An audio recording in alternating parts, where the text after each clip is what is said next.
Afternoon, everyone, and welcome to today's launch of our Vulnerability Strategy Work Program. My name is Kate Simons and I'm the Chairperson of the Essential Services Commission. To start, I'd like to acknowledge the traditional owners on all of the lands we're meeting on today and pay my respects to elders past, present and emerging. I would like to acknowledge the connection that Indigenous Australians hold to country and culture, particularly at this time of great uncertainty. To start, I would like to welcome you all to today's webinar. We've come to get together today in what is an increasingly uncertain world. In late 2019, we identified consumer vulnerability as a priority area for further examination. A lot has certainly changed since then. While those of us here in Victoria navigate lockdown restrictions, we're all reckoning with the impacts of the coronavirus pandemic. At the beginning of the year, we were also living in the wake of devastating bushfires. It has certainly been a difficult year and one in which many have experienced immeasurable loss. We have not lost sight of our original vision to develop a better understanding of how to ensure consumers experiencing vulnerability have access to the essential services they need and appropriate support. At the same time, we are acutely aware that the events of this year have exacerbated existing forms of vulnerability and created new ones as well. We are committed to acting with purpose and developing a pathway to ensuring consumers have equitable access to essential services. Our work in developing a vulnerability strategy will be a first step in our long-term goal to strengthen how we address consumer vulnerability across the Commission's work. So today we will introduce you to our approach to developing a vulnerability strategy and invite you as our stakeholders to be involved in the process. We intend to develop our vulnerability strategy in the spirit of collaboration and through deliberation with our stakeholders in industry, the community sector and government. Importantly, we will also be engaging directly with consumers through the course of our work program. Now, I'd like to introduce our excellent panellists who have generously given their time to join us in discussion today. Please feel free to turn on your cameras and wave as I introduce you. Meghana Tiwari, who's Head of Retail Markets Policy at Ofgem. Welcome. Sean Reardon, Executive General Manager of Gemina. Welcome, Sean. Sandy Ross, Executive Officer of Financial Counselling Victoria. Hi, Sandy. And Carol Ross, Executive Manager Customers of East Gippsland Water. Hi, Carol. I'd also like to introduce my fellow Commissioner, Simon Corden, who will be facilitating our panel discussion today. Hi, Simon. And now I would also like to acknowledge everyone who is listening in today. We have around 200 people attending today's launch, including fellow Commissioners Satish Bhujani and Rebecca Billings and CEO John Hamill. We also have representatives from the Victorian Government, including the Department of Environment, Land, Water and Planning, Department of Health and Human Services, Department of Treasury and Finance and Consumer Affairs Victoria. We have other regulatory bodies, including the Australian Energy Regulator and the Australian Competition and Consumer Commission. From the energy sector, we have small, medium and large energy retailers, distributors and representatives from the Energy Charter. From the water sector, including metro and regional water businesses and the Water Services Association of Australia, the Energy and Water Ombudsman of Victoria, and consumer advocacy organisations including the Consumer Action Law Centre, West Justice Community Legal Centre and the Consumer Policy Research Centre. Community organisations including Ethnic Communities Council of Victoria, Council on the Ageing Victoria, Women's Information Referral Exchange, Victorian Aboriginal Legal Service and No to Violence. We also have representatives from other industries and sectors including the ANZ Bank, Transurban, Suncorp, the University of Melbourne and RMIT University. So as you can see, we have cast the net far and wide and we will continue to do so as much as we can throughout this project. Can I extend a warm welcome and thank you for taking the time to attend today's online event with us. And we certainly look forward to working with you as we develop our vulnerability strategy over the next year. Now, just in terms of some housekeeping today, in a moment I will take you through our work program and approach before handing over to Simon, who will chair our panel discussion. And so I'll just start with some quick housekeeping. Please note today we're recording the webinar. We will make the video available for you to watch and share with your networks after the event. And during our panel discussion, if you'd like to ask a question, you can type it in the Q&A box, which you can access at the bottom of your Zoom screen. And we'll get around to as many questions as we can during the session, but if we don't get to yours, we will certainly respond via email. Now to today's main event.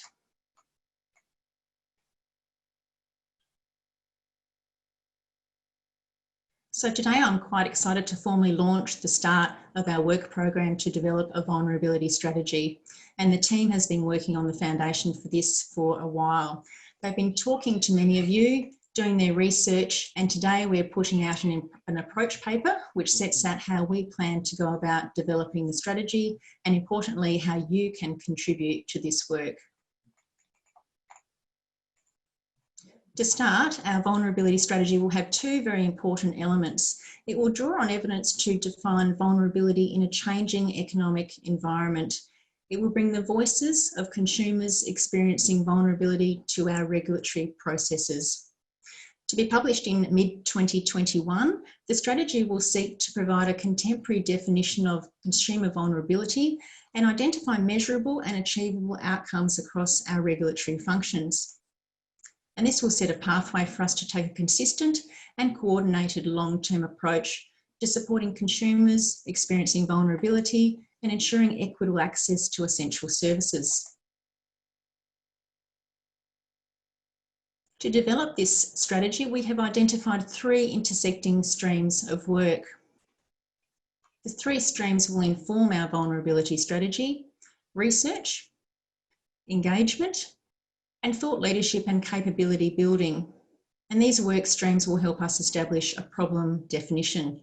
It will feed into developing our vulnerability strategy and setting outcomes for our operational functions in early 2021. Our problem definition will include a working definition of consumer vulnerability, the scope of consumer vulnerability in Victoria in relation to our regulated sectors, the changing nature of vulnerability in the coronavirus environment, identification of potential risks of consumer harm in our regulated sectors, and opportunities within the Commission's remit where reform or action could play a role in mitigating consumer harm. Research and data analysis are essential to understanding the scope of consumer vulnerability. Two qualitative and quantitative research projects have been designed to help us capture the varied experiences of different consumers and emerging data trends. The first project will involve interviews with community workers and volunteers, and conducted by the Consumer Policy Research Centre, this research aims to capture the experiences of consumers experiencing vulnerability in the energy market. And the second project will involve analysis of data from multiple sources. And this work aims to capture the systemic factors affecting consumers in the current environment. It will give us a window to see into and keep track of the conditions of vulnerability affecting consumers. And this window will help us increase information sharing with consumer advocates to our mutual benefit, enhance our data gathering capacity, and equip us to act quickly in future where, like now, there is significant uncertainty. And this research will help us develop clear outcomes in the design of policy and regulation to meet the needs of consumers experiencing vulnerability. I know I speak for my fellow commissioners here when I say we are always keen to have information that really helps us understand at a very deep and granular level the experience of consumers of essential services, especially those experiencing vulnerability. So this research will help us ensure we respond in targeted and effective ways as a modern and active regulator. To understand the perspectives and needs of consumers experiencing vulnerability, we need to collaborate meaningfully with consumers, the community sector, our regulated sectors, other essential industries and Commission staff. Our engagement program is focused on building strong relationships to establish trust and authority to act on issues related to consumer vulnerability. Our program will include many opportunities to engage in different forums and discussions. It includes continuing our community sector roundtables, which have been so useful to helping us understand the unfolding social and economic effects of the coronavirus pandemic. And we will continue to hold those until at least the end of 2020. To this, we plan to add a community sector reference group made up of diverse consumer and community representative organisations across Victoria. Distinct from the roundtables, the reference group will focus on testing ideas and providing advice to inform the vulnerability strategy. There is an expression of interest form and terms of reference for this group on our website, and I encourage our community sector stakeholders to apply to join the group, and we'll send out the link to this after today's event. To ensure we're capturing the views of the wider community, we will also be conducting deliberative engagement with consumers, and there will be more information on this to come. We'll be holding targeted industry engagement through ongoing consultation at industry roundtables and cross-sector workshops to share insights and examples of better practice. And we will also be establishing an internal working group which will bring expert speakers in to present and hold workshops to develop outcomes across all our functions.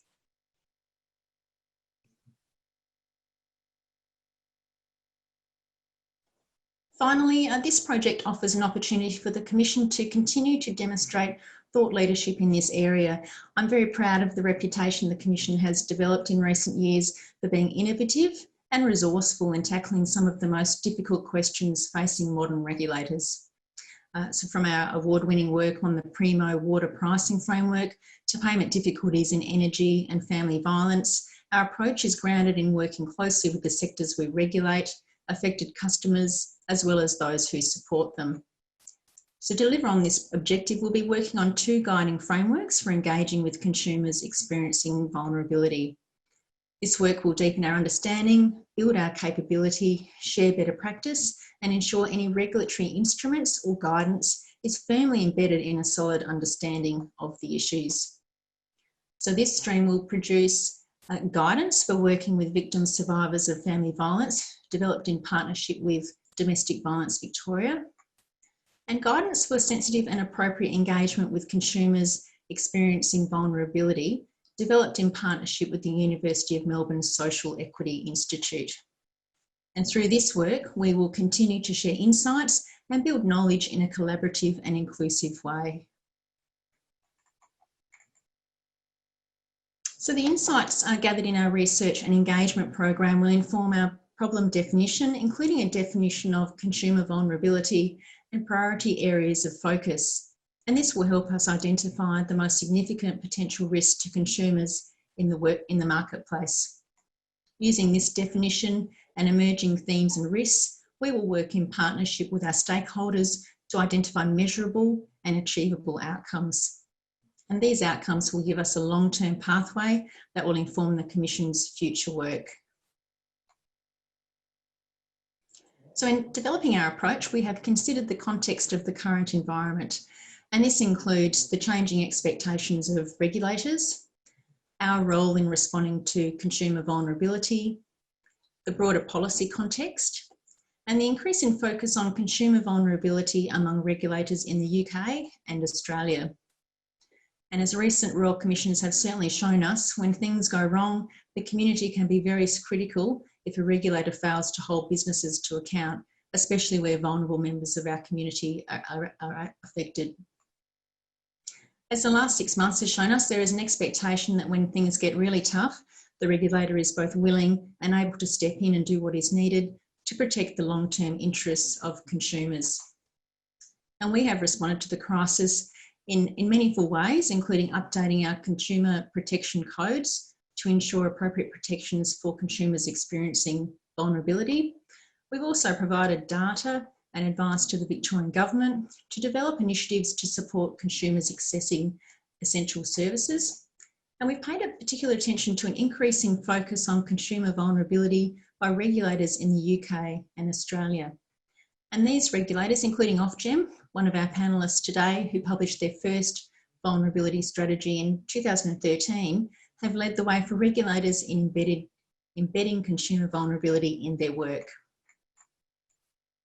So that wraps up the overview part of today's session. And can I say how very proud I am to be leading this organisation at a time when it is truly embracing its legislative purpose to promote the long-term interests of consumers, including low-income and vulnerable consumers. I'm now going to hand over to Commissioner Simon Corden to lead our panel discussion. Thanks very much, Simon. Great. Well, thanks, Kate. Before we get started, I'd just like to publicly congratulate Kate, who was inducted into the Institute of Public Administration's Top 50 Public Sector Women's Club last night. It was a virtual gala, so I think it was BYO champagne, but I understand she celebrated with other outstanding women from several sectors we work with, including water authorities and local government. So well done to Kate and other members of that exclusive club. That's really fantastic news. Look, thanks everyone for attending today. It's amazing the level of interest we've got in this work. 200 people online at the moment. We've got a really exciting panel with some really accomplished speakers here today, and I'll introduce each of them before we start. And feel free to show your appreciation in the chat function as I welcome our speakers. First, we've got Meghana Tewari, who's the Head of Retail Markets Policy at Ofgem. Now, Meghana is an economist by training and is currently working in the United Kingdom's Office of Gas and Electricity Markets, or as we fondly call it, Ofgem. It's 7 a.m. where you are, Meghana, so thanks for joining us at this early hour. We really appreciate that. As the Head of Retail Markets Policy, Meghana's team is responsible for ensuring the energy market sends the right signals to the market to protect consumers and hold firms to account for consumer outcomes. Her team is behind Ofgem's highly influential customer vulnerability strategy.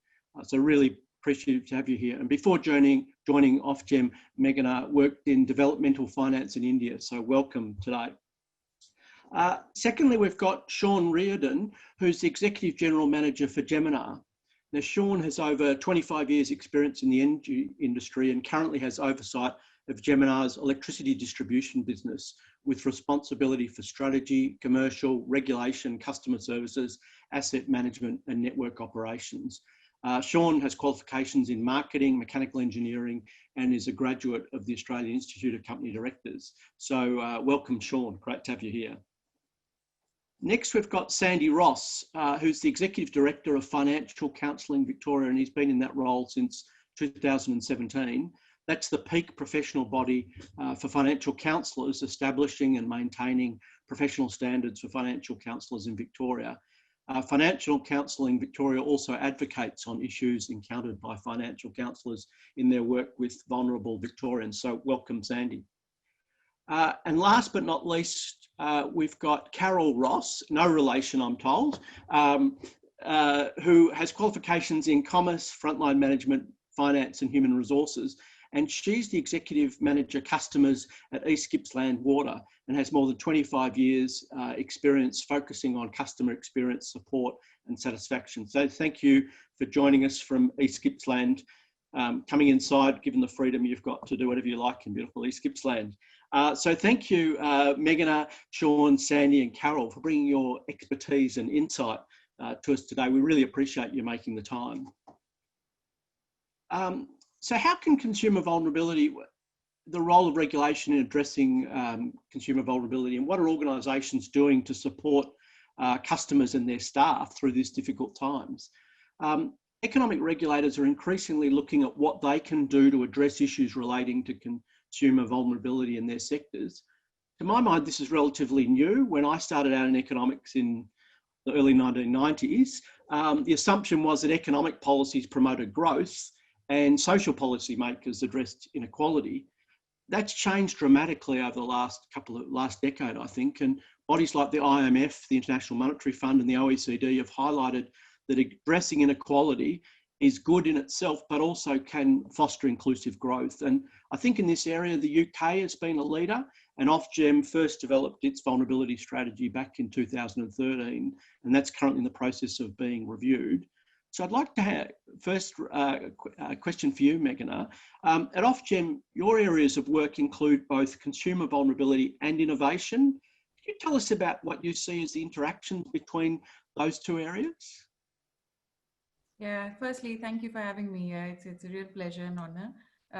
Yeah, to get to your question, I think the traditional view about vulnerability and innovation has always been those are slightly separate things, because the way to look at vulnerability has always been these are high cost customers and nothing else. But I think over time, especially in our experience in the United Kingdom, we've seen that, you know, one thing to understand about vulnerability, and Kate was touching upon this in the beginning, is that it's not one block of harmony. You know, it's very heterogeneous, it's transitionary, and it does allow for a lot of innovative and flexible thinking on part of the firms that provide support. So as a regulator, our responsibility, and which often totally recognize, is to send out the right signals to firms in the energy market that we welcome and support innovation. And the way that we do it is it's through sort of 2-3 ways. Firstly, we've got an innovation link function that officially has a guidance which encourages inclusive services, but that's much more on the part of what the regulator does, and you know, keeping a track on the market. From the firm side, I think with the advent of digitalization, greater reliance on smart data, and more sort of collaboration between different parties, there's been a real recognition that as long as our processes and our systems are focused on the consumer, there will be pockets of innovation that will come about. So I think there's been a real shift in understanding that these two areas are more closer than was initially thought about. The last thing I'd say about that is regulatory strategy plays a big role in encouraging innovation. And certainly the way Ofgem's approached it is to move more towards principles-based regulation. I think the traditional view was that if you define the process and the method, it leads to a certain outcome. And we've certainly tried to move away from that, saying it has to be based on principles of fairness and more focused on outcomes. What we've seen is that it's resulted in a great deal of dialogue about innovation, and we've seen firms of all sizes try to focus on how to keep their costs down while giving value to customers. Fantastic. So many of our businesses in Victoria have risen to the challenge, particularly in the pandemic, but some businesses have been dealing with the issues of vulnerability for some time. Carol, are you able to give us a little bit of an insight into what you've been doing both this year, but also before the pandemic hit, in terms of trying to improve your capacity to support people with vulnerable people? So, well, we were very unfortunate to have the bushfires hit most of our region. So it pretty much impacted on every one of our communities. And so for Mallacoota, for example, they had 150 houses actually destroyed in that area. So we were on the front foot very late last year, very early this year. And we've done a number of things for customers, delaying invoices, extending times, allowing a lot of flexibility with their payments and extensions and things like that. Where houses were destroyed, we've removed charges for a long period of time, like 12 months. We've ceased all legal or debt collection action. We've updated reminder notices so they're a softer approach. Instead of the normal red, they're a white notice. So, you know, trying to make it encouraging for customers to actually contact us. And one of the other things we've done is be on the front foot, and we're actually cold calling customers to see if they require assistance in some way. We had set up and organised visits to all of our little communities, and we were staying there for a couple of days to put some money into the economy in those small communities. But we had 16 sessions organised, and we ended up being able to deliver 2 before COVID hit. So we've been going at this since the end of last year or early January, and it's just been a continual nightmare for 2020 for us, trying to assist customers as best we can. Yeah, that's probably it. Thanks, Carol. It sounds like, I mean, it's been a difficult period in your part of the world, but it sounds like you're coming out of it as well. So hopefully this more direct contact with consumers will be possible in the months ahead. Yeah, look, we've always been very approachable, and so the customers like coming into the office. So with the office being closed, they're finding it very difficult at the moment. Yeah, that face-to-face contact is Yep. so important, isn't it? Particularly with people who are wrestling with all sorts of vulnerability. Correct. Sean, I wondered if you'd be able to give us some insights into the initiatives that Gemini, as an electricity and gas distributor across the country, what you've been doing to support consumers experiencing vulnerability. Yeah, sure. Happy to, Simon. And look, I guess I've reflected that in these times, it's really never been more important than to start by listening to our customers and not making assumptions about what it is that they need, to ensure that we're not second guessing and we are getting to the core of the issues. You know, we had early on in this COVID period, earlier this year, we established a customer reference group. They were key advocates and stakeholders from across the community to advise us on customer impacts and potential responses. These were groups like the Australian Energy Foundation, Brotherhood of St Lawrence, Vinnie's, Uniting, the Ombudsman's Office as well. And they've been really helpful in giving us that advice about what some of the underlying issues are. Another piece that we did was collaborating with Deloitte and actually surveying over 900 of our customers as a representative demographic sample of our network when COVID arrived, to see, well, what sort of changes was that driving and how might we respond?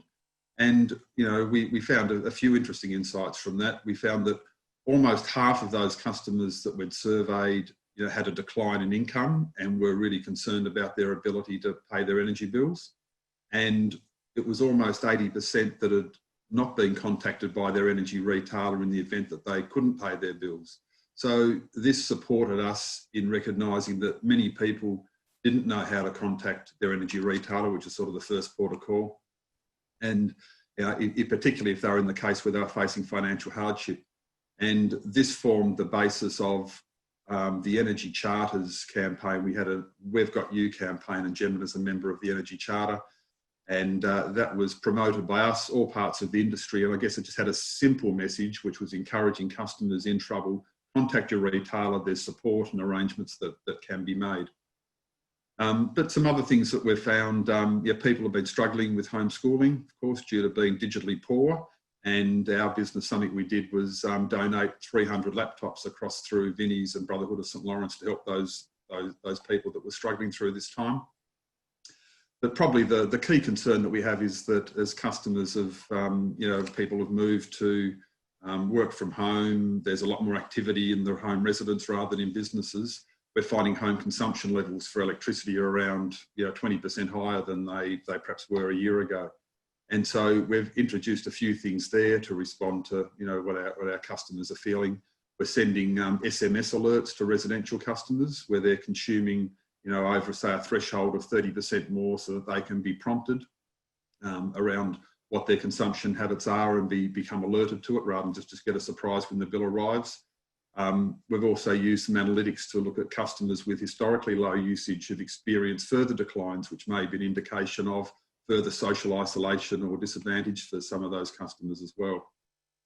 And I guess one of the things that our survey did tell us was that customers generally have very low energy literacy, and in terms of how they can manage their consumption, 40% believe that reducing their lighting is the best way to make a difference to their energy bill, and another 30% thinks switching off appliances when the socket when not in use will make a difference, and yet they're really just tinkering at the edges when the big things are all about heating and cooling. So what we introduced to support that was advice lines from Uniting and Australian Energy Foundation to be able to help customers understand what they can reduce their energy cost. So overall it's been a really good reminder. Let's go to customers, hear what the key issues are, and then develop the right program to be able to support. Thanks, Sean. Sandy, interested in your reflections on what we're learning. I mean, this vulnerability strategy we're working on is a longer term, medium term project. It's not targeted at just addressing the issues.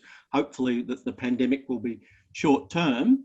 But can you, Sandy, have you got any lessons learned from your experience with financial counsellors thinking about the medium term, what innovative approaches or new understandings from this time that you can carry forward? Yeah, look, I think some of the innovation's actually quite crucial. I mean, and what we know from our experience and what we can see from what's looming in the sector is, I think, deeply concerning. You asked what we've learned from the pandemic. I think what we've learned is the importance of planning and the importance of thinking. I think it's quite useful to, in fact, think in a public health kind of framework. So I talk about financial public health as a concept. And so we say, well, what is coming up ahead? What are we seeing about the shape and the forms of vulnerability and hardship that are clearly looming for our community, and what can we do to kind of prepare for that?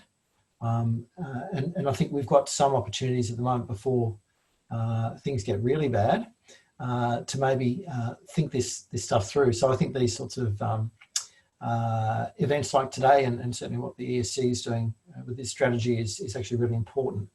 I mean, we know that the data is actually really clear on the amount of energy usage increases over winter, and we know that that's going to translate into higher bills coming out around now or in the next month or two. We also know that crucial supports like JobSeeker and JobKeeper are reducing.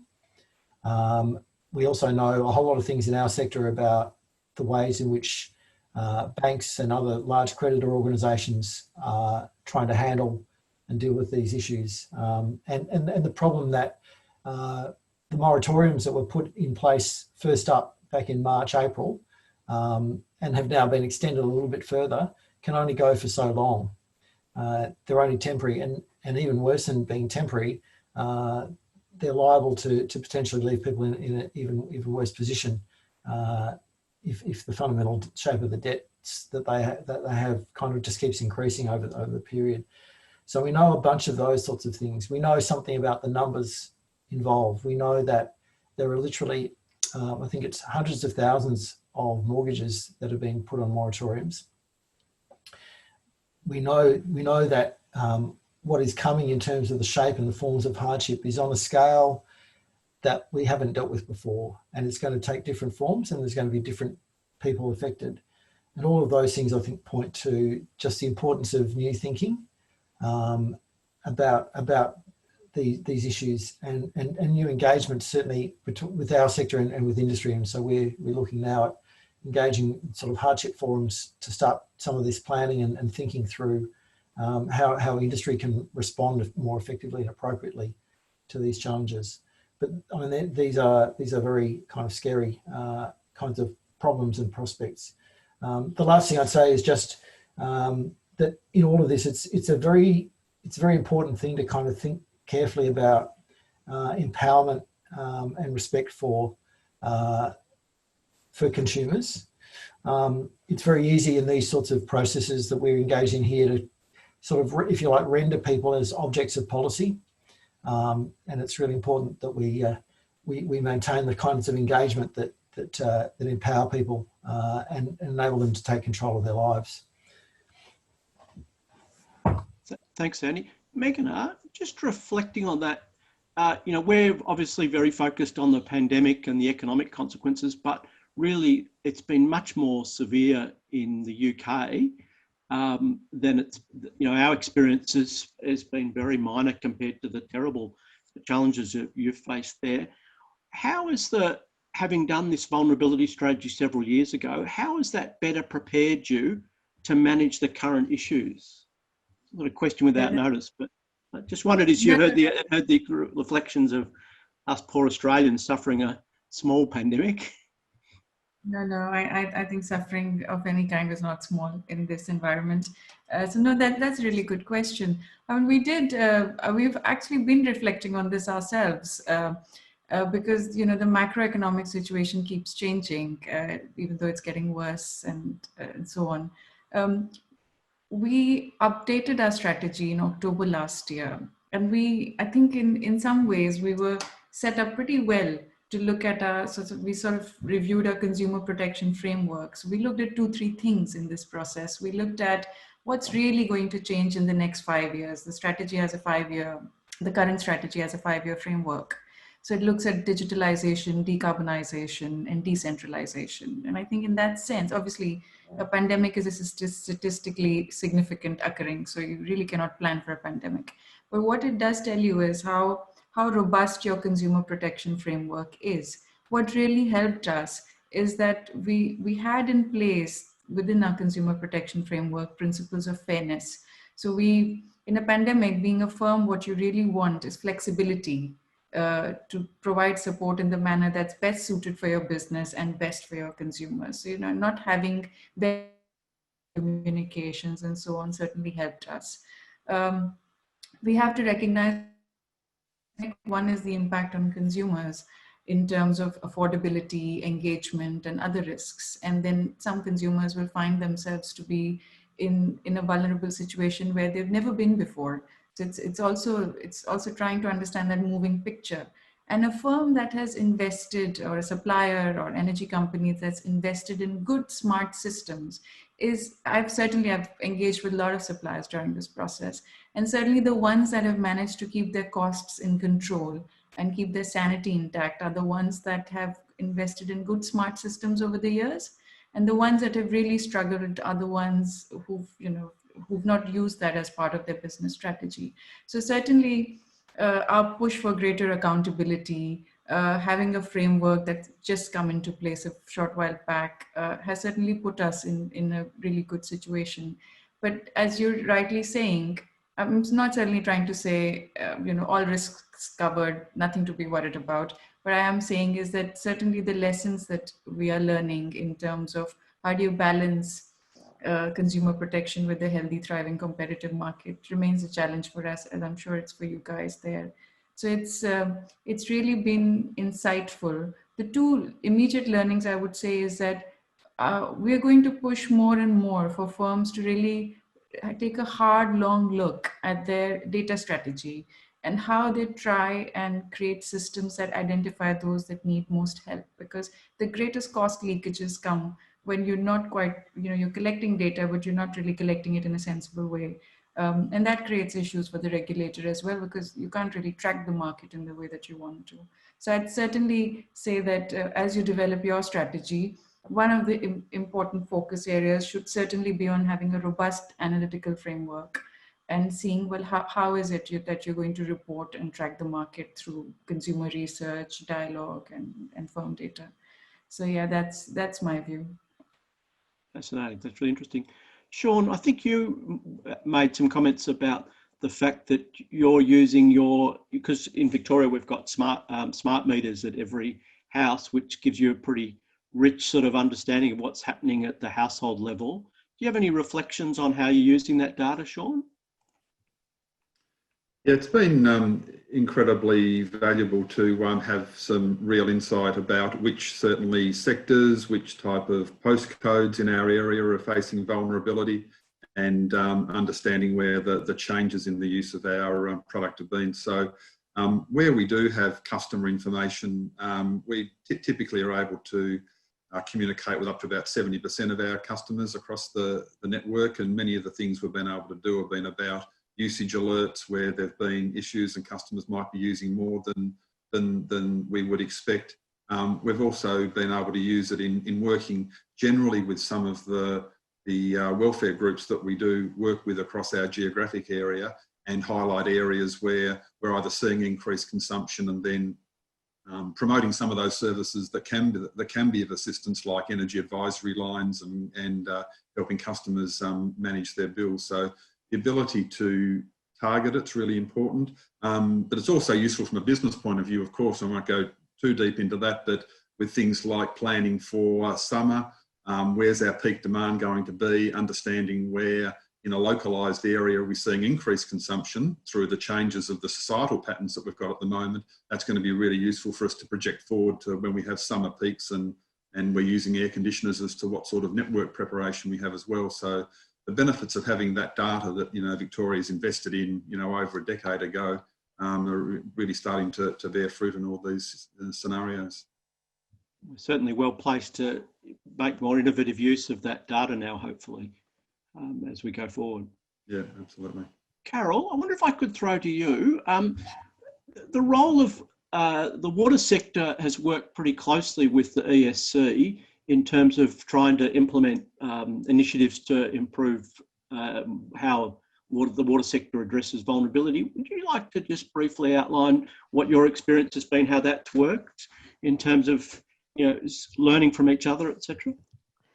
I think workshops and the roundtables have been really valuable, because not only do you have whatever sector it is, you have some of the, like Sandy's sector, and you know, some of the agencies that work with those vulnerable customers, and you're hearing a perspective that, I mean, you know, living in East Gippsland, sometimes you don't necessarily hear all the things that happen in Metro, but then we have our own unique circumstances. We have a very large Indigenous population up here, and so we have that particular sector that has different vulnerabilities to perhaps some of the others.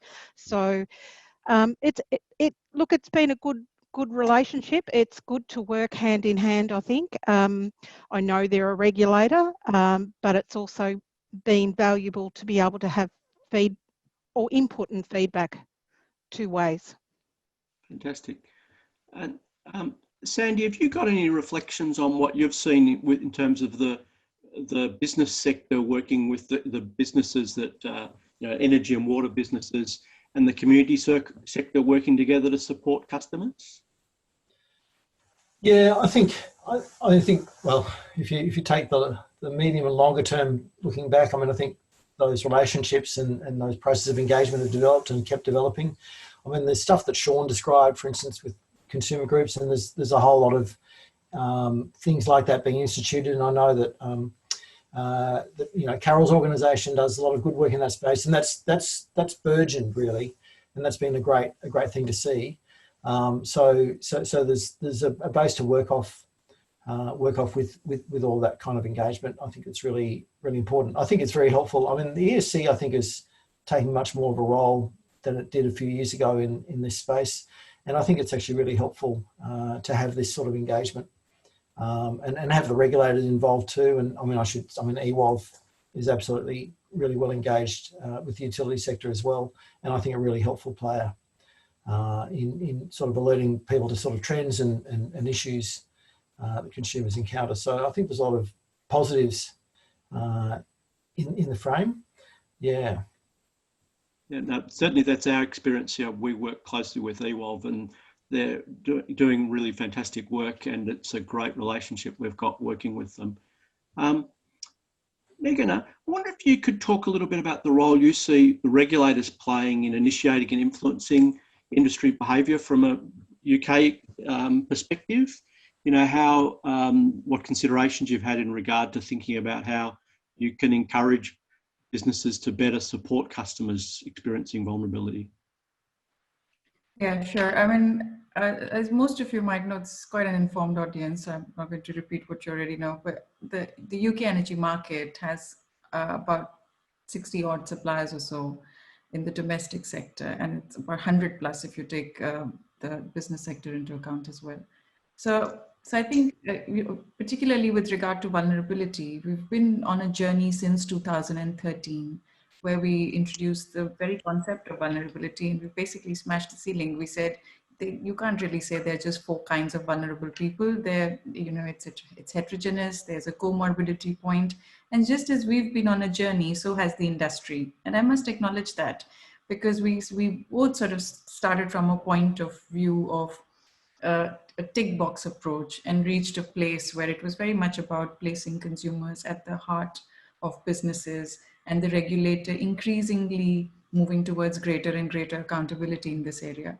The regulatory response to energy is shaped by the fact that it's an essential service. You know, it can be a matter of life and death, depending on certain situations. So it's not like Amazon's service where, you know, it's not essential to your existence. Well, maybe to mine, but not to everybody. So in that sense, it is really that sort of narrative around why energy is essential has brought us into more and more dialogue with industry. But I would say that whilst there's been so much done in the United Kingdom about energy suppliers have done lots of creative things, and the regulator, we've put pressure on them. What has really supported us and them in creating more innovative ways of engagement, better identification processes are two things. One is that the regulator needs to have a strong accountability framework. And this is through how we do our market monitoring. How do we report on these areas? We introduced the annual vulnerability report, which is like a report card on the sector. It says, this is the extent to which consumers of different vulnerable situations are experiencing certain outcomes. So whether it's debt, whether it is staying on supply, whether it's those with different, who are differently abled, we sort of monetize those effects and we take qualitative information. And it's really about shining a spotlight. So I think the spotlight approach has certainly helped us collaborate better with industry, because we do give them one-to-one report cards as well. And that's certainly seen some really good success stories, like disconnections due to debt when I started out was in hundreds, and now it's down to single digits. So I think it's one we have to recognize.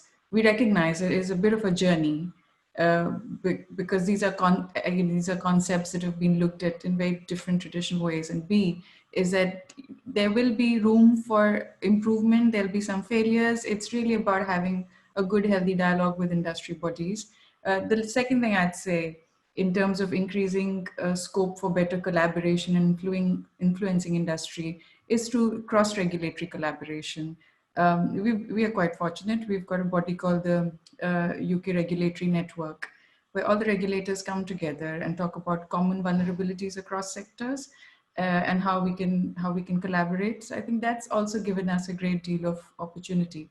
Ultimately, it's about creating a strong framework of rules and responsibilities. And that can happen when you have good, healthy dialogue with consumers. So through your consumer research, which is very much part of your plan, as well as understanding from industry on what are its cost pressures, what is its long-term view about profitability in the sector. So it's really about balancing those things that's really enabled us to be in a completely different place from where we started out in 2013. It's a really good message in terms of us. I mean, we're doing a lot to better understand the experience of consumers, but we also need to understand from the business perspective how they go about addressing different issues and managing through this. And we've had a question actually on the chat directed at Carol and Sean about any practical measures you're taking to ensure the staff can have the right conversations. We've got the challenge to get people to ring your organisations, the retailers or the distributors, but how do you empower your staff to have the right conversations with people who are in difficult circumstances? Can I go to you first, Carol? Look, we're certainly finding, and we found it with the bushfires too, that customers are talking for a lot longer. You're hearing a lot more of their stories, and it's continued on with the pandemic. So, I mean, staff, we've trained them to listen. They listen. You know, we've gone through the family violence, all the family violence stuff with the ESC, so they'd already had that training for that, and just showing a bit of empathy and making sure that they are actually listening and offering as much as we can. We're not counsellors, obviously, so we can't give them all of the support that they need, but yeah, we're just trying to show a bit of empathy and consideration for others. Fantastic. And Sean, do you have anything to add to that? Yeah, look, I guess we'd really start with looking after ensuring that our staff are in a good place themselves, and that's really been, you know, doubled down during this period when everyone's working in a really different situation. So whilst, you know, on the surface everyone's gone incredibly well working from home and making that transition, I guess what's come through is the care for each other amongst our staff, which is sort of counterintuitive that you can be remote but you can actually connect more. Like, in a sense, you know, you get to know what, you know, people have got on their bookshelves and that, and you sort of get welcomed into people's homes with all the conversations and that we have. So these sort of networks help our staff connect. And something else that we've done is we've had a weekly Zoom call across the whole business for staff, and we get several hundred staff to join that to be able to share their experiences about both, you know, could be work related, but equally many of them are sort of personal situations, and being able to kind of say, normalise that it's okay not to be okay, and how staff can feel supported, and that gets them into the right mindset for being able to deal with many of the challenges and that we've got in our community.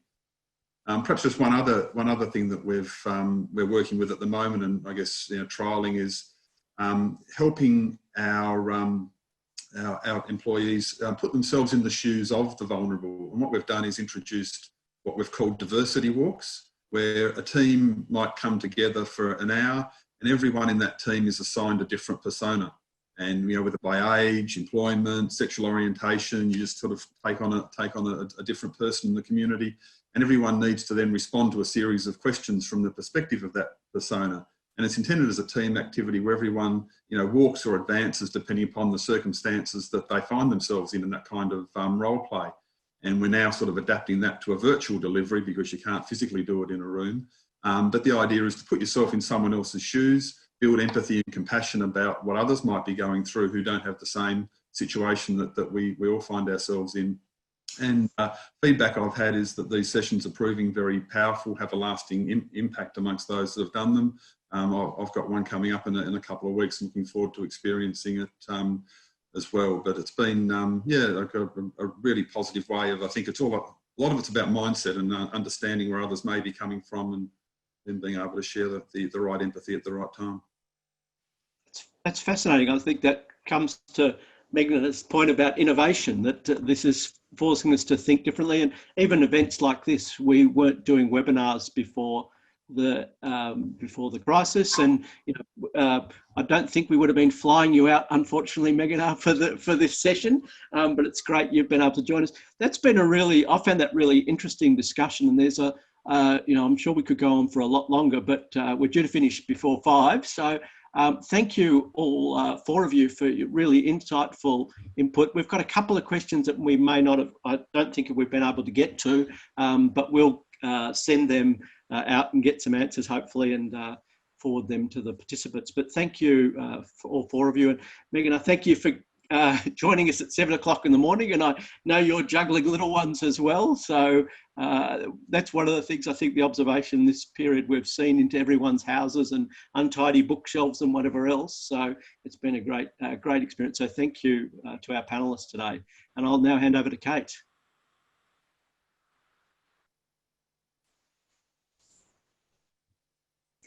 Thanks very much, Simon, and thank you very much to our panellists, Meghna, Sean, Sandy and Carol, much appreciated. I'd like to wrap up today's session by taking us back to where we began today and our vision for this work, to develop a better understanding of how to ensure consumers experiencing vulnerability have access to the essential services they need and appropriate support.